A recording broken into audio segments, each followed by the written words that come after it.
Assalamualaikum warahmatullahi wabarakatuh.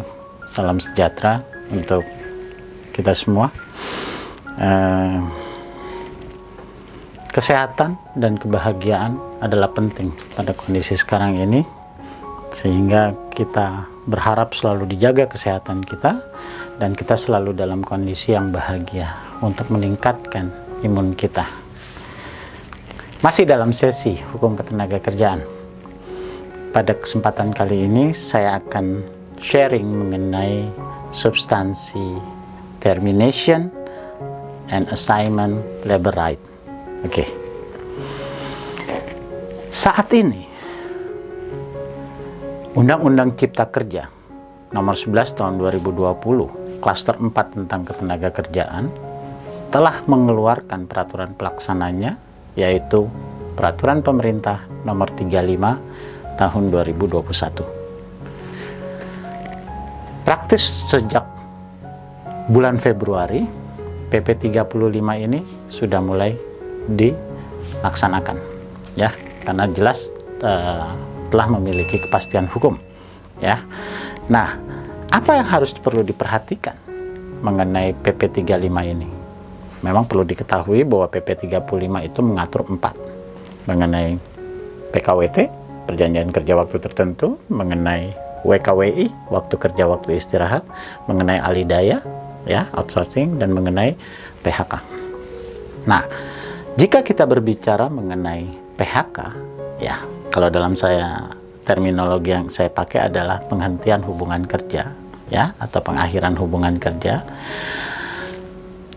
PP 35 itu pada bab 5 bagian pertama pasal 36 sampai 39 itu telah mengatur jenis-jenis mengenai pemutusan hubungan kerja. Silahkan nanti bisa di browsing, dilihat, dibaca, difahami. Ada hal yang menarik dalam pengaturan hal ini di dalam PP 35 terkait dengan PHK. Apa itu?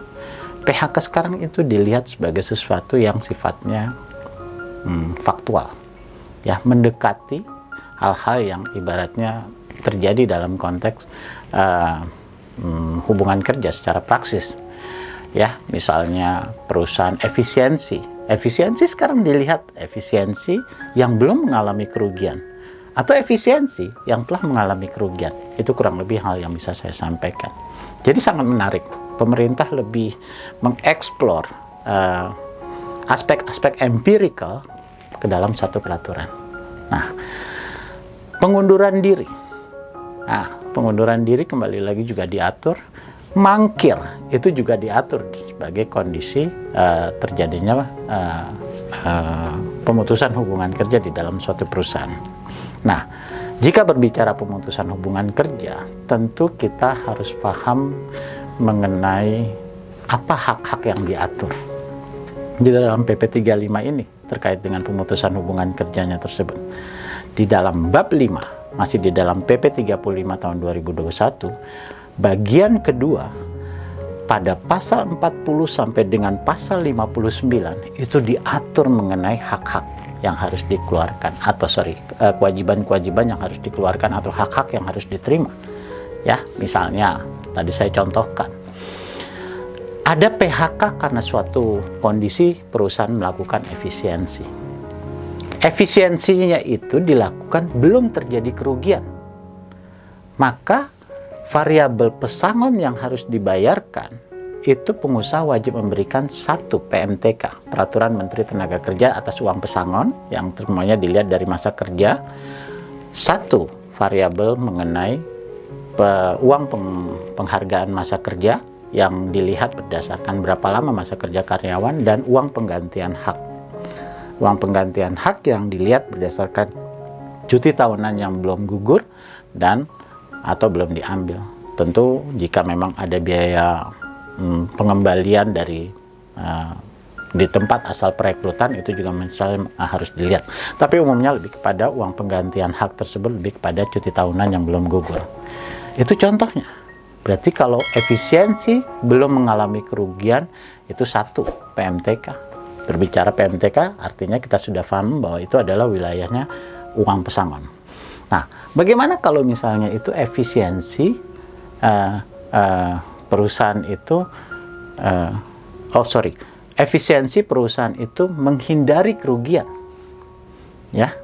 Kalau tadi kita berbicara bahwa uang pesangonnya itu adalah setengah, kalau untuk menghindari kerugian, artinya belum terjadi kerugian kan?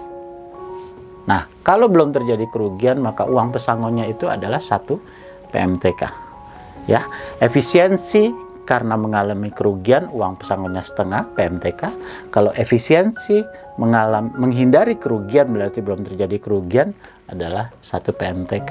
Nanti teman-teman, rekan-rekan bisa melihat mengenai pengaturan pasal terkait dengan hak-hak karyawan yang diatur di dalam pasal 40 sampai pasal 59. Saya ingin menyampaikan saja bahwa sekarang mengacu kepada Undang-Undang 13 tahun 2003 tentang ketenagakerjaan telah dihapus pasal 151 sampai pasal 178 dan diganti di dalam PP 35 tahun 2021 sebagai landasan hukum positif yang bisa kita gunakan.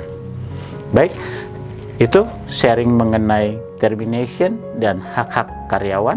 Semoga bermanfaat dalam pembahasan ini. Lebih kurangnya saya mohon maaf. Tetap jaga kesehatan kita, ikuti protokol kesehatan, cuci tangan, menggunakan masker, jaga jarak dan hindari kerumunan. Semoga bermanfaat. Assalamualaikum warahmatullahi wabarakatuh.